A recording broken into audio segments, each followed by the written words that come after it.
Hi! Welcome to Baguio City at isi-share ko sa inyo ang aking two-door experience.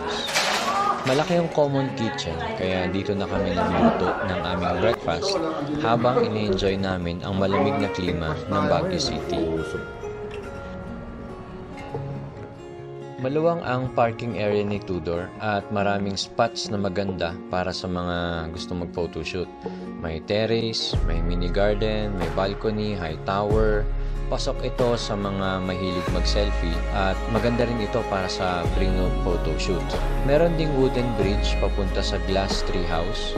Then yung mga rooms equipped na rin with kitchen amenities like may tables, may chairs. And yung room namin may magandang balcony overlooking the tree house. Sa gabi, maganda ang pailaw ni Tudor.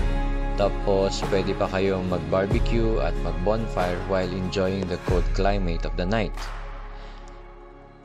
Yan ang aking Tudor experience. Create yours too!